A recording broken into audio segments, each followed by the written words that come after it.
it's hard work to think about standing in the tragic gap, not passively, but in a way that helps something happen there that's for the common good. And it's hard work to draw deep for those sources of courage in our own life and to embrace the fact that we both have courage and are called to courage. And so the question arises, where does one find nourishment and sustenance for that hard work? And I want to suggest that the Clearness Committee, or this way of holding each other on the shoulder, is one answer to that. Not the only answer, but one answer, and an answer that in my life and in the lives of a number of people I know has been a powerful one, a powerful source of nurture and sustenance. So let me turn to the schedule now and just walk through this process before we start digging into the depths of it. At 9:45, thereabouts, we're going to sit down in silence in these spaces in a small face-to-face circle, and the silence will be broken by the focus person when he or she is ready to begin. So right away, our job is to hold a quiet, centered, focused space without chit-chat. For several hours this morning, we are suspending the normal rules of social interaction, and we're going to do something very different for reasons I'll try to explain in a moment. From 9:45 to 10, the focus person will describe his or her issue while committee members listen without interruption.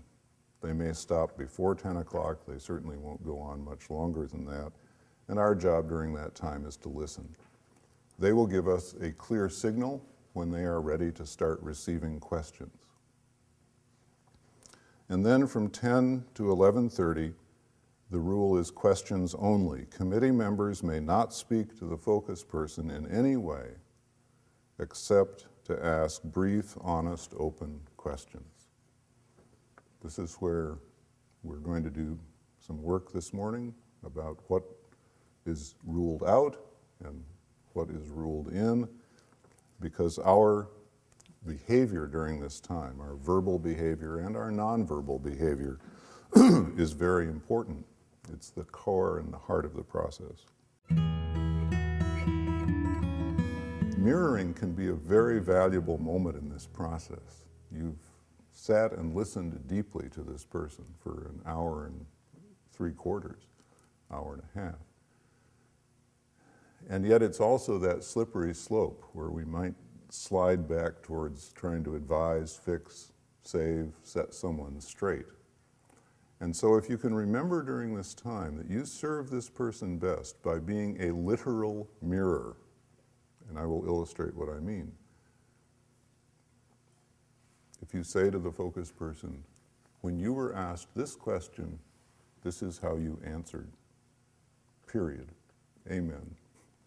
I simply invite you to look at that as the subtext, the implicit message. You don't say why you think that's important. You obviously think it's important, but you don't tell them why. You don't do anything except hold up a mirror that reminds them of a question that was asked and an answer that was given.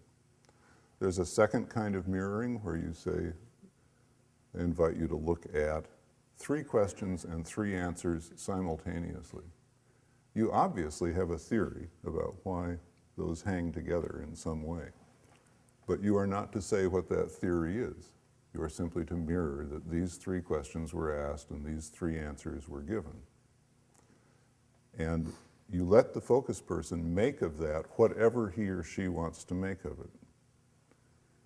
Constantly the effort here is to withdraw our own desire to shape this process or to interpret what's going on or to import our own wisdom, and simply to let the person get a clear bead on the inner teacher, on their own inner wisdom.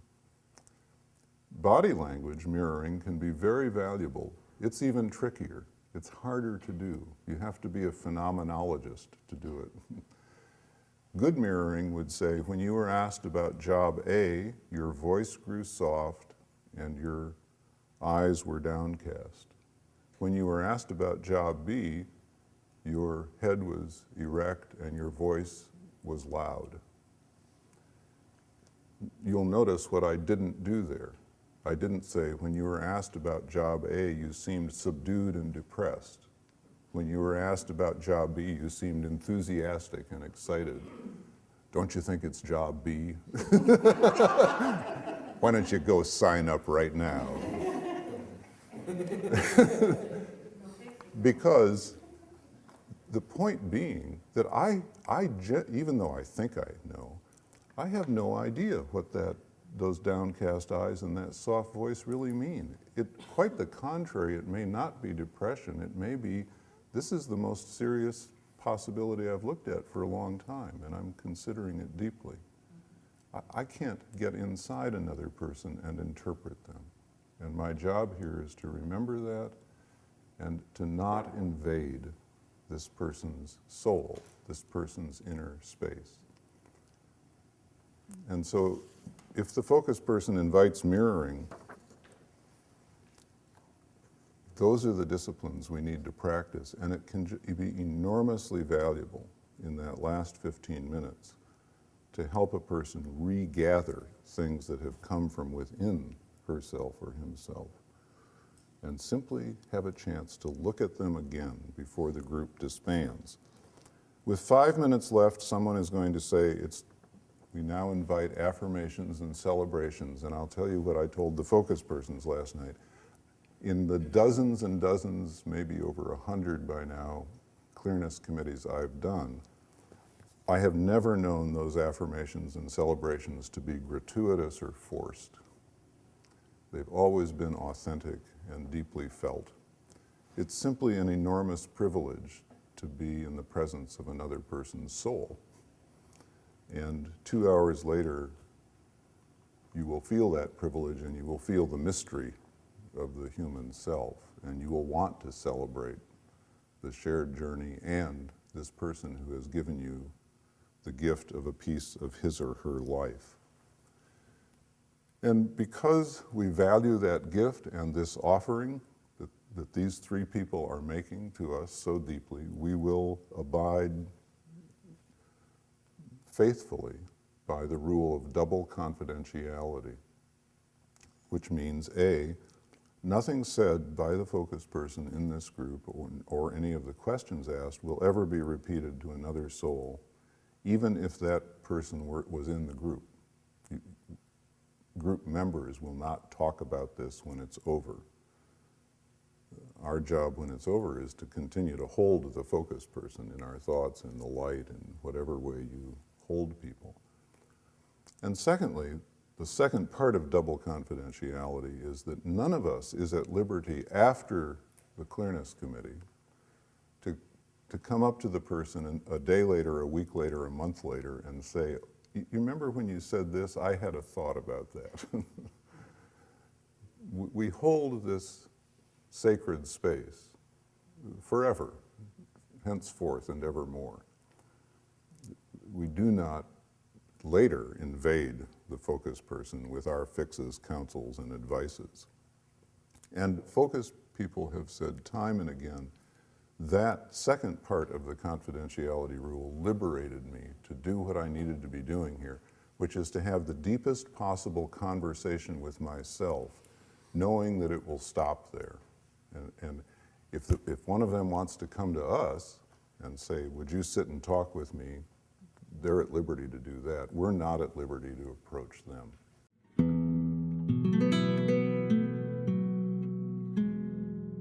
Your job as members of the committee this morning is to create a space that is to be occupied by the focus person and the focus person alone for 2 hours. If you can remember to keep yourself out of that space, both in a verbal way and in an energetic way. But right now I'm leaning into this space, right? My energetics are taking me to the middle of this because I've got a message I'm trying to convey.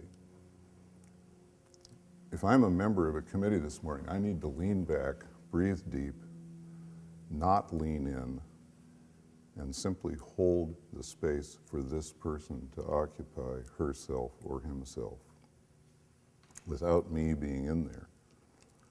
And this has all kinds of practical implications. If the focus person starts to cry, I'm likely to do that this morning because I'm going to be dealing with some stuff that touches my emotional life pretty deeply. Members of my committee are not at liberty to comfort me. They're not at liberty to move into that space with a Kleenex or a hand on the arm that says, all will be well. Because as soon as they do that, they have occupied my space and they have changed this from my dialogue with my inner teacher to a social relationship with them, in which I now have to worry about what they're thinking about my condition and making them feel like they're good caregivers. And this is exactly what needs not to happen. This is not your father's Oldsmobile.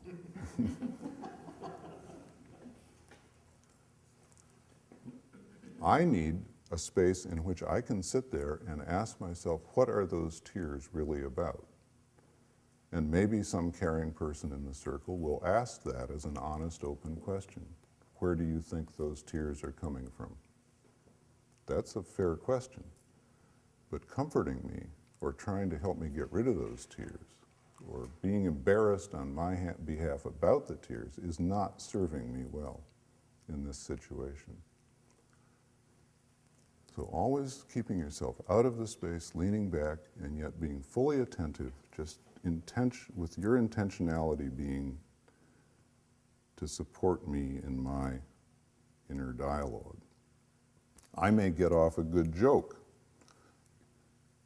You're certainly free to smile gently. You are not free to join me in raucous laughter. It's been pointed out to me more than once that I'm always the first person to laugh at my jokes, and sometimes the only person. In this setting, you don't join me in laughter because I need a chance to ask myself, am I using my sense of humor to blow off an issue that's really kind of painful to me? I do that sometimes. And this 2-hour period is an opportunity to reflect on that. But that opportunity is taken from me if you join me in laughter and turn this into a social occasion. So you're holding the space with a simple intentionality, a simple focus, a simple attentiveness, a remembering that it's my inner teacher that counts.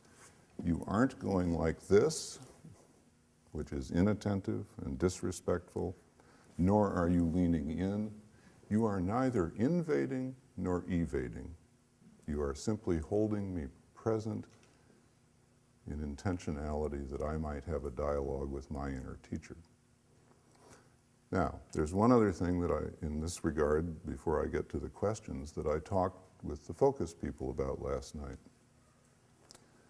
You have been doing something in the 15 minutes we've been together so far that's helpful to me under these circumstances. You've been nodding when you get it. You've been looking puzzled when you don't get it. You've been giving me clues about what I have to say more about or what I've said enough about. Under these circumstances, that's helpful. But in a Clearness committee, these nonverbal signals that we give each other are radically unhelpful because they turn it back into a conventional social situation where my job, and I'm going to be a focus person this morning, subtly becomes persuading you that I'm on the right track so that I get you going like this rather than like this, right? And that's hard stuff to break. It's very hard for you as members of the committee when you hear my problem and I'm struggling with something not to look sympathetic and to nod and to smile and to encourage me. But in doing so, you may be leading me down the worst goat trail of my life and depriving me of a chance to find my own path. How do you deal with that? Simple.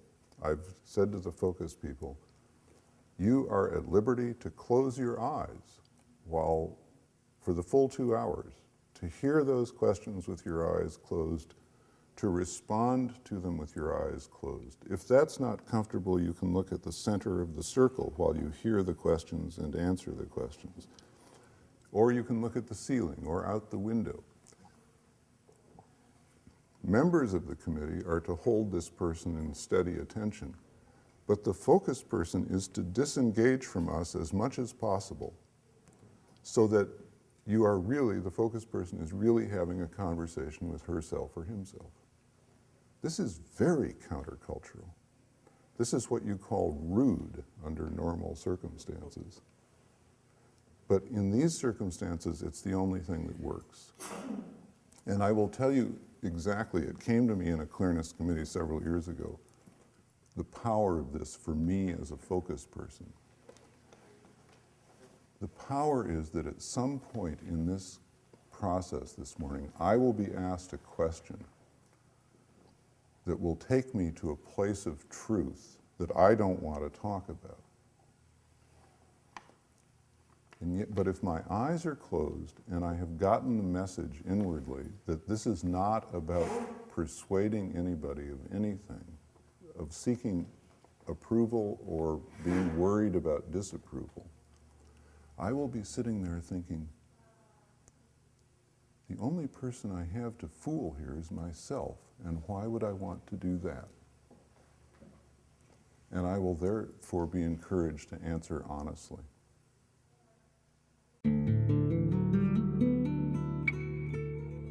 Questions only, honest, open questions. I've never found an ironclad way to generalize about what an honest, open question is. Here's the closest I can come. An honest, open question is one you ask without possibly being able to sit there and think, I know the right answer or the best answer to this question, and I sure hope you give it to me.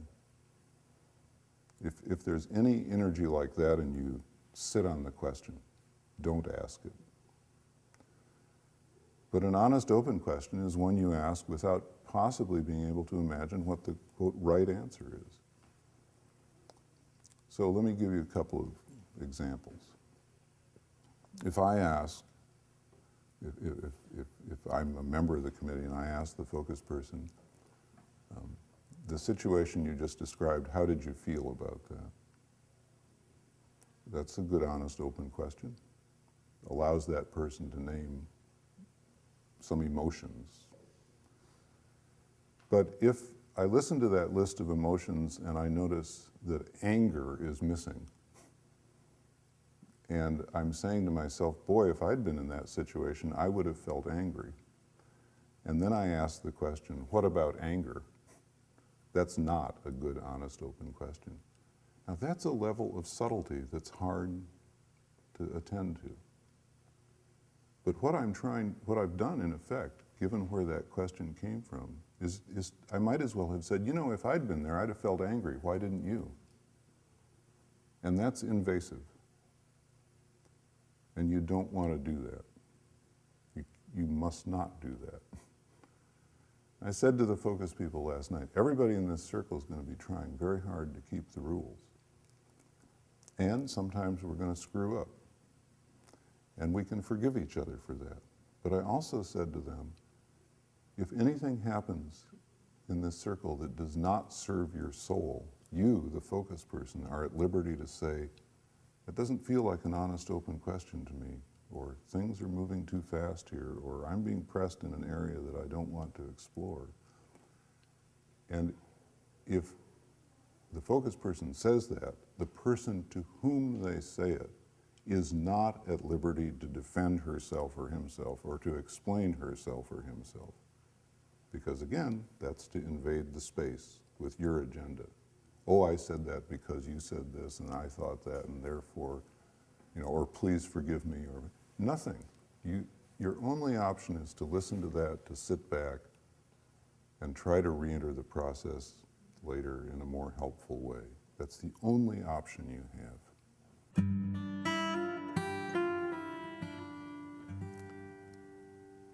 The pacing of the questions is important. It's not a grilling or a cross-examination. So let there be spaces between questions and responses. And the focused person may ask us to slow it down if it's moving too quickly for him or her. If you find yourself asking a question, you may well feel a need for a follow-up question, and that's fine. But if you find yourself about to ask the third question in a row before someone else has asked a question, you're probably getting into trouble. Take that as a boundary marker and pull back. Open up that space.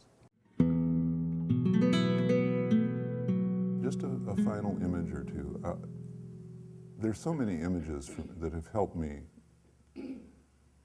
try to serve other people well in this process.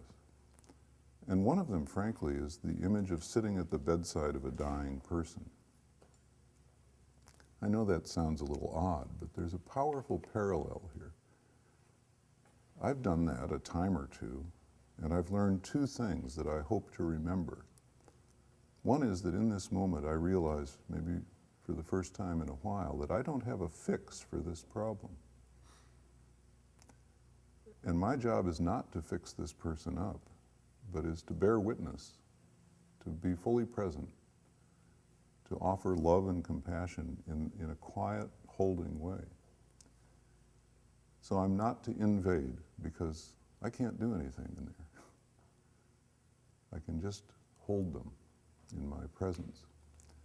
And at the same time, I learned not to evade, that the most disrespectful thing would be to run from the room because what I'm looking at is too problematic or too struggling or too difficult to want to bear. But I'm going to keep my eyes on them. I'm going to hold them in my attention because it would be disrespectful not to. So maybe for some of us, remembering that this is like sitting at the bedside of a dying person where you neither invade nor evade could be a helpful image. But the image I always like to close with is this very simple one, that for the next 2 hours we're going to be doing something that is very much like holding a small bird in our open hands, our open minds, our open hearts. And during those 2 hours we're going to face at least 3 temptations.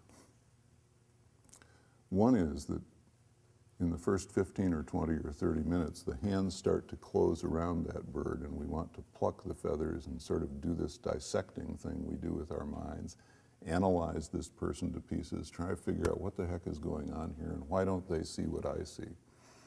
That's the way the mind works. And we are to resist that temptation. Our task is simply to keep our hands open and hold the bird. We're not going to do dissecting with our minds this morning, and if we don't do it with our minds, we won't do it with our mouths. The second temptation that comes after an hour or two, and we're past that dissecting thing, we're now sort of into the mystery of another life that is being shared at a deep level. And we've come into that more respectful, receptive mode, is that the hands are going to get weary, and we're going to want to lay this down for a while. That means the attention wanders, the intentionality disappears. And I just want to say to us, a bird is a very light thing to hold. A soul is even lighter, and we can do this for 2 hours. We have enough upper body strength to do that for 2 hours. All we have to do is pay attention to it. And the third and final temptation comes maybe toward the end, which is sort of like this. Please fly. I mean, show us that you've solved your problem. Put all this time and energy into you. And we need to remember that this bird will fly on its own schedule. And that the fruit of our work this morning, the proof that we have done this well, is not that the bird flies, but that we can say we faithfully held for 2 hours. And when the 2 hours are over, those hands can withdraw into the heart and we can hold that person for a long, long time to come. That's all we're asked to do, to be faithful to the holding of the space where this person can have a conversation about something important with him or herself.